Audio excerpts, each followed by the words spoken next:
Morning everyone, नमस्कार। आप सबका यहाँ पहुँचने पर स्वागत और धन्यवाद। आप सभी को ज्ञात होगा, पिछली 26 मई को प्रधानमंत्री जी ने गुजरात में दाहोद में 9000 हॉर्स पावर का लोकोमोटिव इंजन का जो प्लांट है उसका उद्घाटन किया था। ये जो प्लांट है ये सीमेंस के साथ एक समझौते के तहत बनाया गया है और इसमें जो कॉन्ट्रैक्ट सीमेंस के साथ हुआ है ये करीब 26,000 करोड़ का है। उसको डॉलर टर्म्स में कहें तो 3.2 बिलियन डॉलर्स का, और इसकी म्याद करीब 11 साल की है, जिसमें 1200 यूनिट्स ये लोकोमोटिव इंजन्स जो हैं इनका निर्माण वहाँ किया जाएगा। आज का जो मुद्दा है वो ये है कि कांग्रेस पार्टी को इस करार के बारे में, इस कॉन्ट्रैक्ट के बारे में और इस प्रोजेक्ट के बारे में कुछ चिंताएं हैं, कुछ विषय हैं जो आज आपके सम्मुख में रखना चाहूँगा। और इनका सीधा सीधा संबंध जो है वो पूरी प्रक्रिया जो अपनाई गई है बिडिंग प्रोसेस की, उससे जुड़ा हुआ है। उसके अंदर जिस प्रकार की ट्रांसपेरेंसी, पारदर्शिता है उसके बारे में है, और एक बहुत ज़रूरी इसका पहलू है जो उसमें कॉन्फ्लिक्ट ऑफ इंटरेस्ट एक प्रत्यक्ष रूप से दिखाई देता है, उसके बारे में। और बड़ी पिक्चर यदि देखें तो पूरा मेक इन इंडिया का जो एक ध्येय है भारत सरकार का, उसके ऊपर कुछ सवालिया निशान लगते हैं। इसका मैं थोड़ा सा विस्तार से आपको यदि बताऊं, दिसंबर 2022 में भारत सरकार द्वारा एक विज्ञप्ति के माध्यम से बताया गया था कि 26,000 करोड़ का लेटर ऑफ अवार्ड सीमेंस के साथ हुआ है, जो इसमें टेक्नोलॉजिकल पार्टनर होंगे। और उसमें यह बताया गया था कि जो पूरा मैन्युफैक्चरिंग है वो दाहोद में होगा। इन लोकोमोटिव इंजन्स का 1200 यूनिट्स जो बनने थे उनका दाहोद में मैन्युफैक्चरिंग होगी, उसका उत्पादन दाहोद में होगा। और ये दाहोद का जो प्लांट है ये करीब 2-2.5 साल में बनकर तैयार हो जाएगा, जिसका उद्घाटन, जैसे मैंने बताया, 26 मई को प्रधानमंत्री जी द्वारा किया गया। और इसका मुख्य बिंदु इसके अलावा ये भी था कि जो हमारा रेलवेज का स्टाफ है, उसके जो इंजीनियर्स हैं, अधिकारी हैं, कर्मचारी हैं, खास तौर पे जो इंजन मैन्युफैक्चरिंग है उसकी ट्रेनिंग वगैरह और उसका मेंटेनेंस, वो इंडियन रेलवेज के जो 4 मेंटेनेंस डिपो हैं, विशाखापट्टनम, रायगढ़, पूना और खड़गपुर में, वहां पर किया जाएगा। और दाहोद एक एडवांस्ड इंजीनियरिंग हब के रूप में उभर के सामने आएगा, क्योंकि सारी मैन्युफैक्चरिंग जो है वो वहां पर होगी। और स्वाभाविक सी चीज है, इतना बड़ा प्लांट यदि लगेगा तो हजारों नौकरियां उसके साथ आएंगी, और उसके साथ एक स्पिन ऑफ इफेक्ट जो है और एंसिलरी यूनिट्स वगैरह जो हैं वो भी उसके माध्यम से जुड़ेंगी। लेकिन अब जो तस्वीर उभर के हमारे सामने आई है वो कुछ और दर्शा रही है। तस्वीर ये आई है कि जिस मेक इन इंडिया या मेक इन गुजरात का यहां पे लोगों को आश्वासन दिया गया था, वैसा कुछ नहीं है। दाहोद के प्लांट में मैन्युफैक्चरिंग के नाम पे सिर्फ असेंबली है, मतलब बने बनाए पुर्जे या मशीनरी जो है उसको इकट्ठा करके उनको जोड़ने का काम है।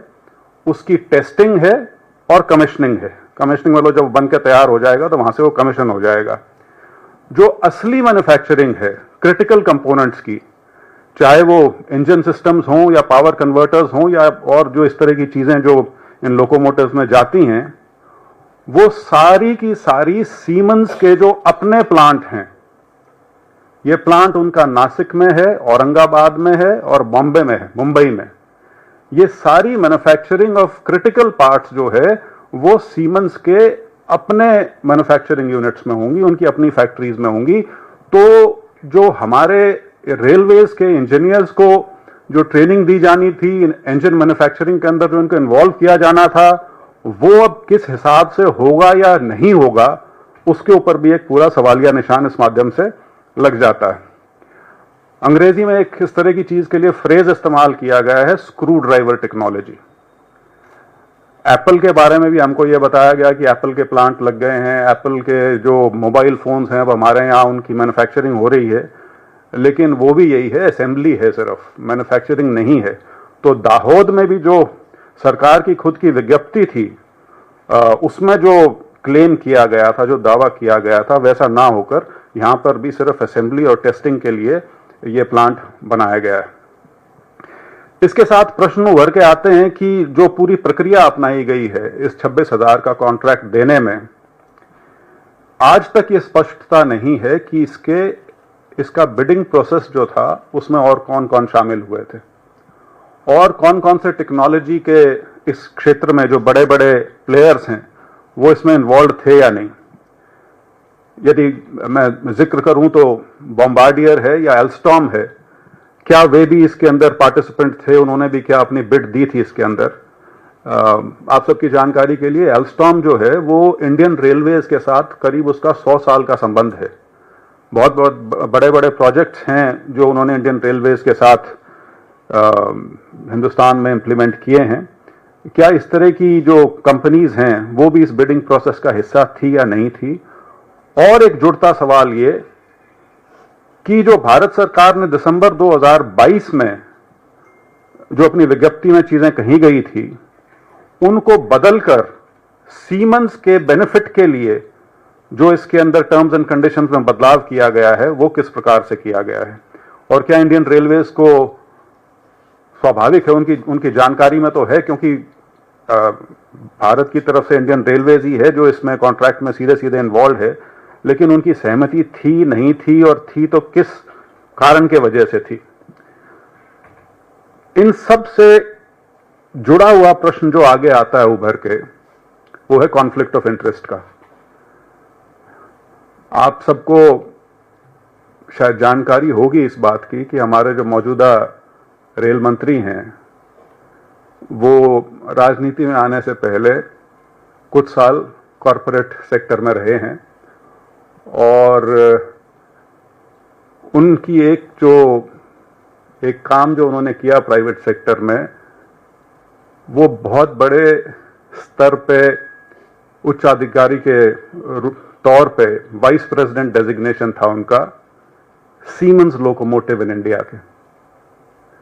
तो ये सिर्फ संयोग है या कुछ और है कि सीमेंस को भारतीय रेल का, सीमेंस के आज तक के इतिहास का सबसे बड़ा कॉन्ट्रैक्ट 26,000 करोड़ का उस समय में मिलता है जिस समय देश के रेल मंत्री एक ऐसे व्यक्ति हैं जो सीमेंस लोकोमोटिव्स इन इंडिया के वाइस प्रेसिडेंट रहे हों। एक बड़ा सीधा सीधा प्रथम दृष्टया एक कॉन्फ्लिक्ट ऑफ इंटरेस्ट इसके अंदर कहीं नजर आता है।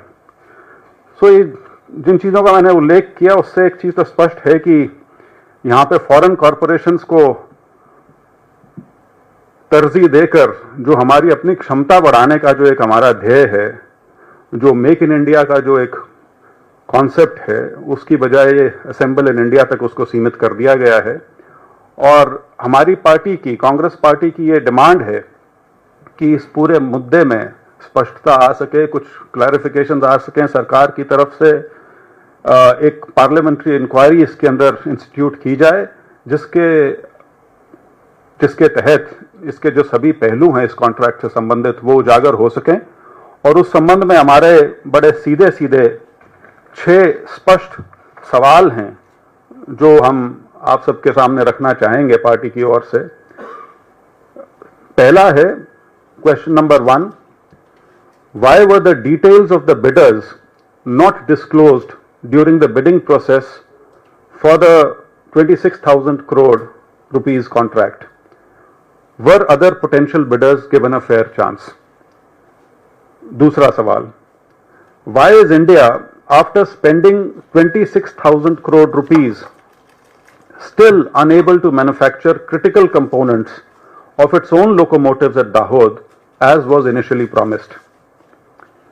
तीसरा, if the goal was to build India's manufacturing capability, why are Indian Railways left with only the final assembly and testing while Siemens retains control over the critical technology and manufacturing? Number 4, why did the agreement with Siemens only allow assembly and testing at the Dahod facility? Why was the full manufacturing process not included as originally planned? Fifth question, why did the agreement change the government's 2022 promise to train railway staff in engine manufacturing? And lastly, why was the manufacturing replaced with just assembly and maintenance at Dahod? And why did the railways agree to only assemble and maintain engines at Dahod instead of manufacturing them completely?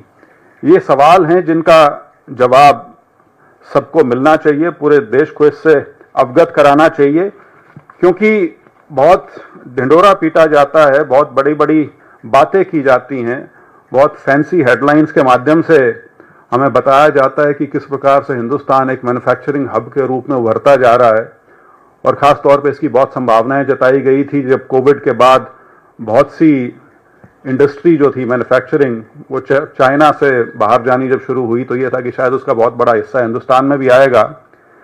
लेकिन बड़े बड़े उद्घाटन अपनी जगह हैं, जो तथ्य हैं वो अपनी जगह, और दो तथ्य आपके सामने रख के मैं बंद करूंगा।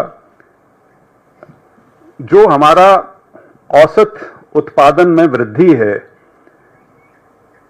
एवरेज मैन्युफैक्चरिंग ग्रोथ देश में 2004 से 2014 के दशक में वो 7.4% थी, जो गए दशक में घटकर मात्र 3.1% रह गई।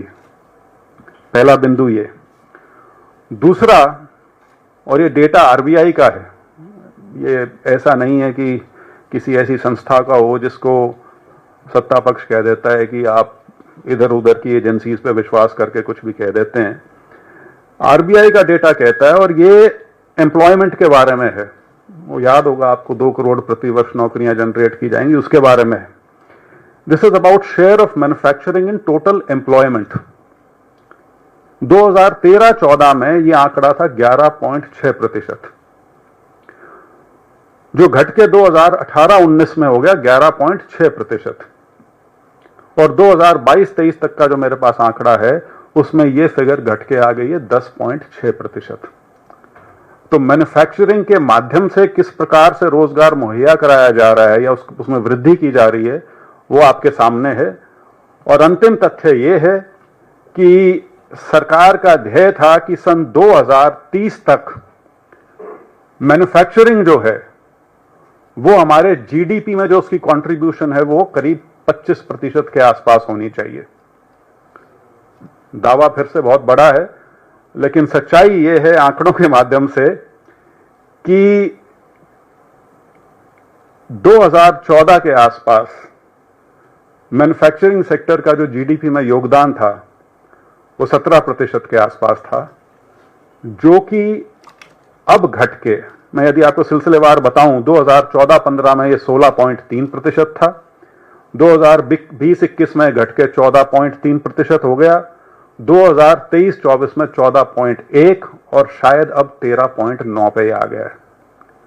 तो ये जो एक सब्ज बाग हमें दिखाया जाता है कि हम मैन्युफैक्चरिंग के क्षेत्र में बहुत तरक्की कर रहे हैं, बहुत बड़ी बड़ी चीजें यहां पर आ रही हैं, कुछ हो सकता है उसमें सत्य हो, लेकिन जो लार्जर पिक्चर है पूरे देश की, यदि आप तस्वीर आपके सामने आंकड़ों के साथ रखी जाए तो वो तस्वीर वो है जो आपके सामने मैंने यहाँ पे पेश की है। तो मुख्य तौर पे यही बिंदु थे जो मैंने आज आपके साथ साझा करने थे। अगर आपके इस संबंध में कोई प्रश्न हो तो बिल्कुल।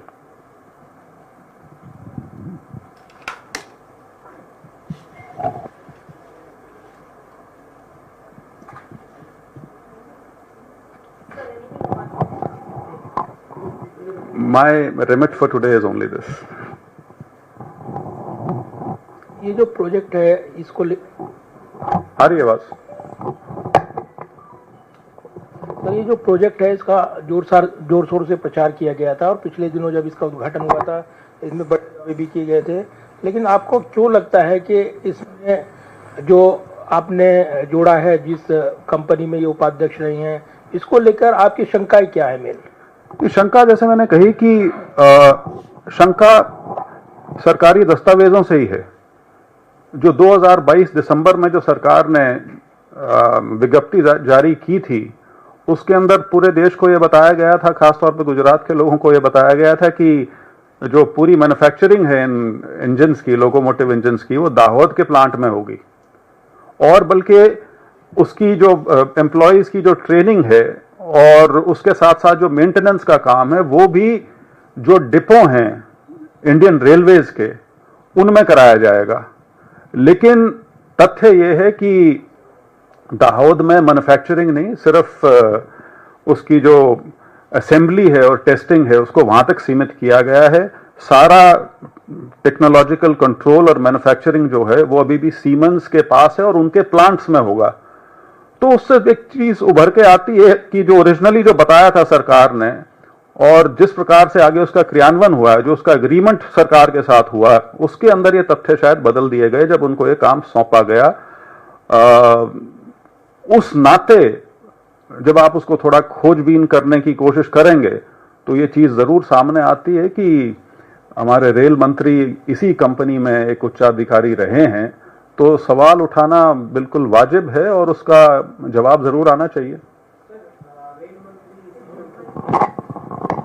रेल मंत्री इसी कंपनी में रहे हैं, तो किस तरह की जांच की मांग आप कर रहे हैं? कॉन्फ्लिक्ट ऑफ इंटरेस्ट देखना चाहिए जी। आप देश के रेल मंत्री हैं, आपकी देखरेख में 26,000 करोड़ का एक कॉन्ट्रैक्ट ऐसी कंपनी को दिया जा रहा है जिसके साथ आपका सीधा सीधा संबंध रहा है, तो बड़ी स्वाभाविक चीज है। प्रश्न बहुत वाजिब है और हर व्यक्ति इसका जवाब जरूर चाहेगा उनसे, क्योंकि सिर्फ ये कह के पल्ला नहीं झाड़ा जा सकता कि मैं कुछ समय के लिए वहां था, उसके बाद मैंने छोड़ दिया। वो सारी चीजें हैं, लेकिन इस चीज को नकारा नहीं जा सकता कि क्योंकि इसका लिंक बिडिंग प्रोसेस से भी है। बिडिंग प्रोसेस में भी ये स्पष्टता नहीं है कि और कौन सी कंपनीज थी जिन्होंने इसमें पार्टिसिपेट किया था और क्या कारण था कि सीमेंस उनसे बेहतर थी। शायद ये डिटेल्स मांगी भी गई हैं कुछ पब्लिकेशंस के द्वारा जो मंत्रालय की तरफ से नहीं दी गई। हेलो, हेलो, आपको क्या लगता है कि डायरेक्ट रेलवे मंत्री आपको लगता है क्या, since he has a strong connection with the prime minister Modi ji? नहीं, मैं सीधा सीधा कह रहा हूं जी, वो उस कंपनी के वाइस प्रेसिडेंट रहे हैं जिस कंपनी को ये ठेका दिया गया है। तो हम सिर्फ अभी तो यही कह रहे हैं कि ये जांच का विषय है, लेकिन आम साधारण सोच में तो कॉन्फ्लिक्ट ऑफ इंटरेस्ट ये बिल्कुल प्राइमा फेसाई नजर आ रहा है यहाँ पे। Thank you.